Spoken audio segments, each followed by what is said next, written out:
Shalom, shalom, na pesi biso encore une fois. Mbote na kombo na Yesu, bien-aimé dans le Seigneur. C'est bien moi, votre serviteur, le pasteur Clems Amori.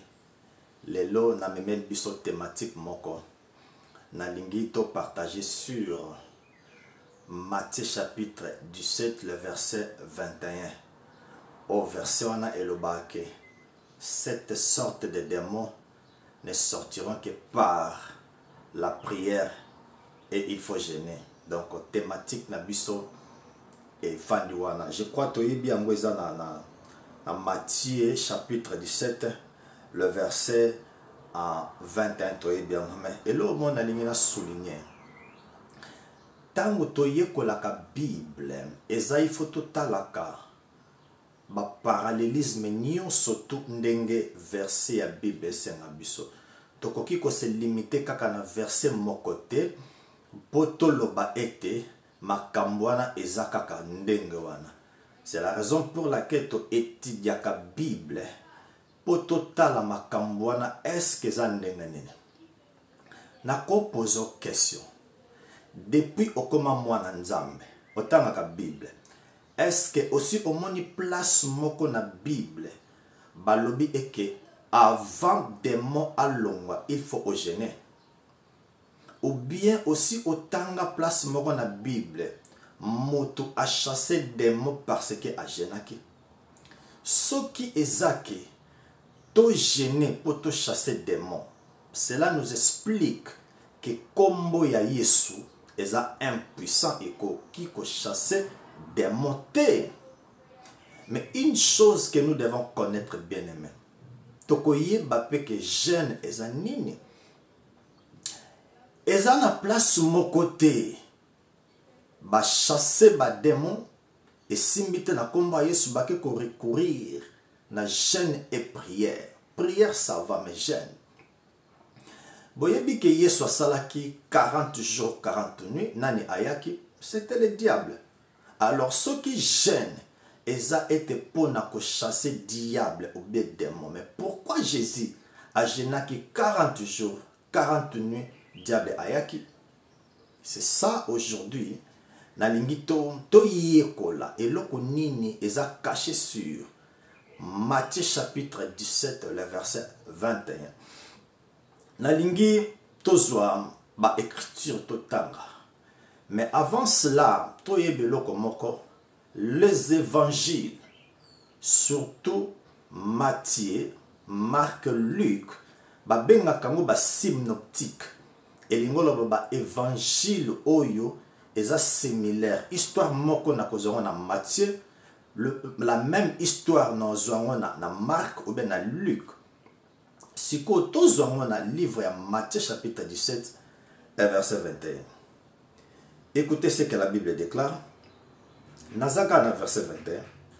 La Bible déclare que cette sorte de démon ne sort que par la prière et par le jeûne. La parole du Seigneur. Si ko eloko na lingi na tirer attention na yo. Tango zotanga Bible ko lekaka ba monde manate. Chaque mot est un symbole, est une signification, est un et loko moko o eza caché na kati ya verset wana. Dans exemple. Mais cette sorte de démon ne sort que par la prière et le jeûne. Babandi na biso mais cette sorte. Donc balingi balobake cette sorte ya démon et bimakaka na prière na jeûne. Mais ce ko tali cette eza ko correspondre te na démon. Parce que démon, c'est un nom qui est masculin. Mais awana ebandeli a verset balobi mais 7. Il fallait baloba mais c'est sorte de démon. Mais question aneke pourquoi babandeli cette sorte de démon? Parce que les démons c'est un nom masculin. Alors ce qui tolobi que cette démon est vraiment malamoté. Il faut toloba ces démons. Mais pourquoi maintenant la Bible est bandina 7? C'est la raison pour laquelle que toko étudier yango 7 wana ezo symboliser biso nini. Nazui même histoire Dans Matthieu balobi que cette sorte de démon ne sort que par la prière et le jeûne. Tous à même histoire, mais dans Marc chapitre 9, le verset 29. Marc chapitre 9, le verset 29. Je lis la parole de Dieu. Jésus leur dit, cette espèce-là ne peut sortir que par la prière. Awa siko balongo li jeûne. Mais tokotu na siko jeûne et kewapi. Matthieu lobaki jeûne, mais Marc aiko lobaki jeûne ezate ka prière. Et pas préciser, à Zongisi 7, il y a Matthieu chapitre 17, 21. Marc a bandi, Marc chapitre 9, verset 29 à l'obi, et il leur dit, qui c'est Jésus, cette espèce-là, je crois que tout bandi qu'on comprendre, et ça problème il y a démoté, mais il y a problème il y a incrédulité, parce que l'incrédulité, c'est un nom qui est féminin. Il y a un temps où il y a sur le bas qui n'a Matthieu 17, 21, cette sorte de démons, azo représenter démons oyo ezala qui pas ba disciple, non pas moi, azo représentant par incrédulité. Il y a un Marc 9, 29 à l'obi, mais cette espèce-là, là où on a, ils ont représenté sikoyo incrédulité. C'est pourquoi il y a sur l'obi, cette espèce-là, espèce d'incrédulité, et bimaka kana gêne. Il y a un temps où tu genaka, et ça pour un soto, et ça non pas pour un molimo. Notre total dans Matthieu chapitre 17, verset 21, balobi, cette sorte de démons ne sort que par la prière et le jeûne. Mais dans Marc, cette espèce-là, tu comprends que cette espèce-là, là, ils ont représenté incrédulité. En réalité, Jésus a dit incrédulité au ezana bino et longwa kaka na prière na jeûne. Alors, Jésus a représenté maintenant les mots démons à remplacer par incrédulité. Je crois qu'on comprend très bien. Toke li sous na livre à Luc. Même histoire, Luc 9, 42. Avant de développer en gros, Luc 9, 42. Je lis la parole de Dieu. Comme il s'approchait, le démon jeta par terre, il s'agita avec violence. Mais Jésus, menaçant l'esprit impur, guérit l'enfant et le rendit à son père. Donc, prière exacte, jeûne exact, mais Jésus a utilisé plus autorité naïe à chasser des démons, mbalamoko démon qui Yesu a génakité, mais a utilisé qui autorité naïe. Si koto zonga na Matthieu chapitre 17 to banda siko histoire wana na ebandeli ti to koma na suka totala siko eloko ni ezaliana. Matthieu chapitre 17 le verset 14. J'ai lu la parole de Dieu. Lorsqu'il fut arrivé près de la foule, un homme vint, se jeta à genoux devant Jésus et dit, le verset 15, Seigneur, aie pitié de mon fils qui est lunatique et qui souffre cruellement. Il tombe souvent dans le feu et dans l'eau. Verset 16, je l'ai amené à tes disciples et ils n'ont pas pu le guérir. Verset 17, race incrédule et perverse, répondit Jésus, jusqu'à quand je serai-je avec vous? Jusqu'à quand vous supporterai-je? Amenez-le-moi ici. Yoka Siko, le verset 18. Jésus parla sévèrement au démon qui sortit de lui et l'enfant fut guéri à l'instant. Donc, histoire Nabiso et ce qui n'a verset 18. Na bandeli. Papa na aye et pas Yesu abi na mema ki mwana et pas ba disciple mais ba koka ki ko chasser été. Démon oazakati na ye. Total raison nango. Yesu abi bo memelanga mwana. Tant ba memeli mwana. Bible lobi que Jésus a menacé esprit. Jésus a prié, Jésus a gêné, mais a utilisé plus autorité naïe à chasser esprit. Film et Sili, na verset 18. Jésus parla sévèrement au démon qui sortit de lui et l'enfant fut guéri en l'instant même. Il n'y a pas la prière, il n'y a pas de problème à démon. Si qu'au verset 19, tant que les disciples bamoni ke bakoki ko chasser démon te, batuni siko yesu question. Siko awa Jésus alingi a attribué incrédulité na bango na symbole ya démon. Verset 19. Alors les disciples s'approchèrent de Jésus et lui dirent en particulier, pourquoi n'avons-nous pas pu chasser les démons? Donc les disciples batuni et le koni ni salike bisoto chasser des démons. Yoka siko clé, il y a problème pas se vendre. Jésus a répondu, c'est à cause de votre incrédulité.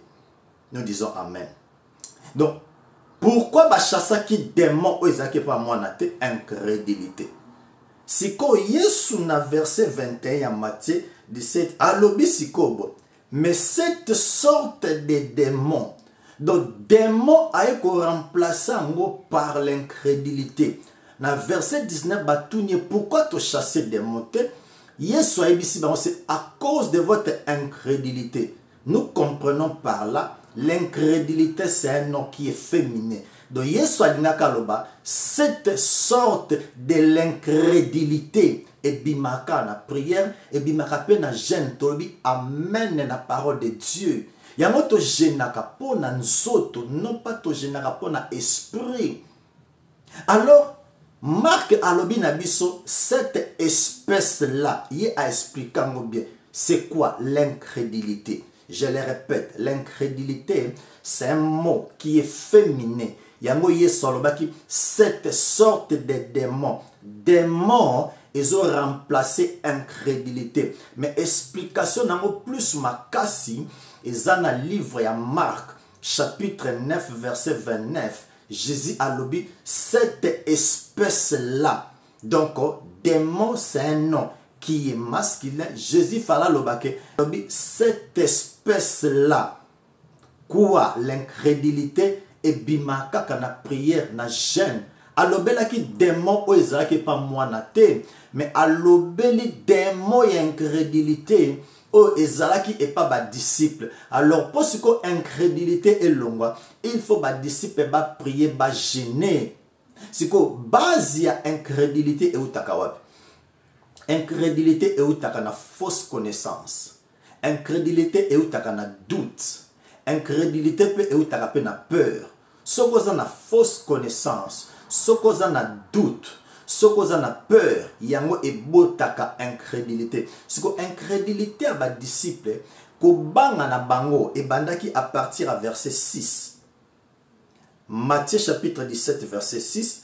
Tango Yesu auti na montagne à transfiguration. Mbala moko Eli na Moïse babimi. Ce que tango siko ba disciple Pierre na Jacques ba moni yango. Do e bangi saki bango comment batu ba kufa kala. Eli a kufa, Moïse a kufa, mais ba bimeli mutu oyo est-ce que akomo solo na bat ba kufa et ça qui bango ko banga. Tout en verset 6.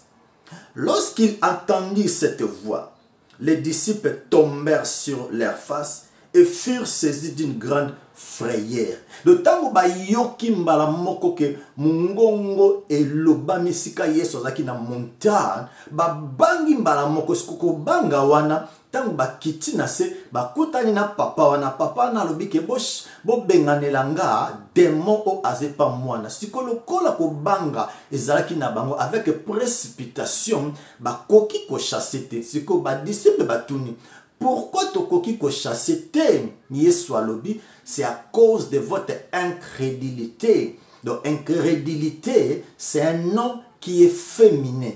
Yango sikoyo Marc a expliqué biso très bien.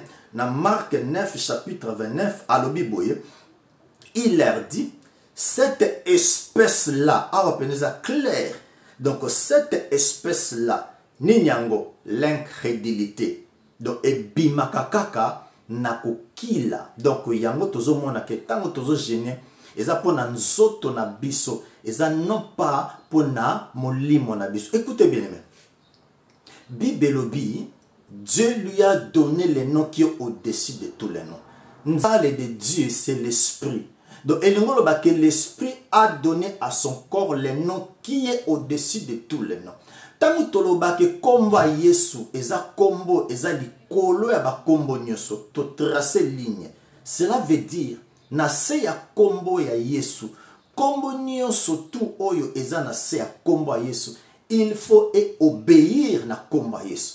Alors, ce qui sikoyo tolobi ki kombo ya Yesu, le nom de Jésus, c'est le nom de Dieu.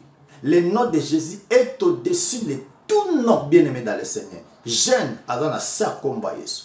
Démon azana sa kombo ya Yesu. Célibat azana sa kombo ya Yesu. Kombo ya Yesu za likola ba kombo nyoso tout. Soto zu livre Jacques. Jacques chapitre 2 le verset 19. Qu'est-ce que la Bible dit? Si tu crois qu'il y a un seul Dieu, tu le fais bien. Même les démons savent qu'il y a un seul Dieu et ils tremblent. Bien aimé, démon a yebi que Yesu azali le créateur. Place baotanga kombo Yesu, démon azobanga. Ce que yozo loba na chasser démon na kokite il faut na gêner. Kombo Yesu nini o utilizaka. Kombo Yesu nini o utilizaka. Le nom de Jésus est au-dessus de tout nom. Natangela yo tozo Ephésiens chapitre 1 le verset 20. Ephésiens chapitre 1 le verset 20. Écoutez ce que la Bible déclare. Il a dépouillé en Christ et le ressuscitant des morts et en le faisant s'asseoir à sa droite dans le lieu céleste. Écoutez le verset 21.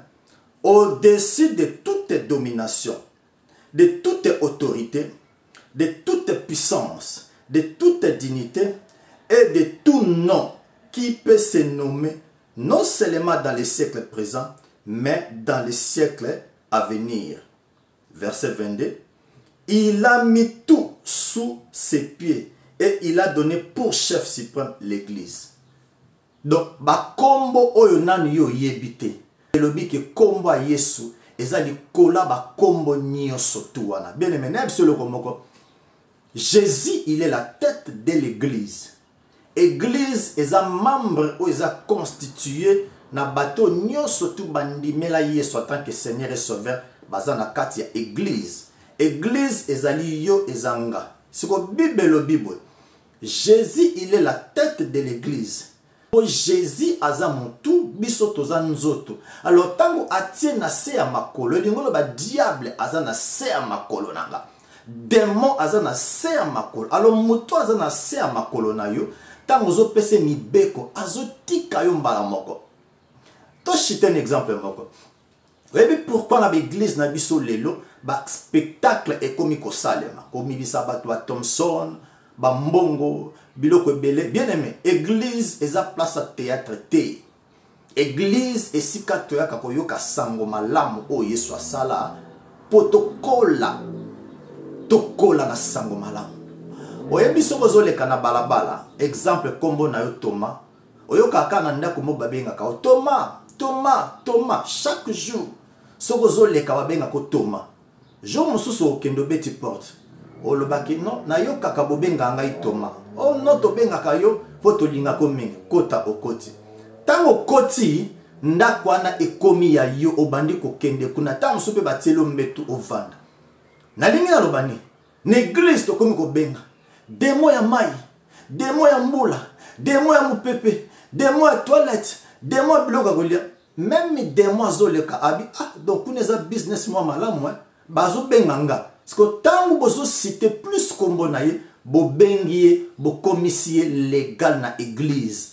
Allez, tellement que tango démon aye, ameni pe camarade nem sous démon, ameni pe camarade nem sous démon. Aye bino siko ba semence ya diable na kat na bino. Yangozo mwa na ba église ba miracle zo salama ebele. Ngana lobakango, je suis un enfant de Dieu. Yo posa un enfant de Dieu.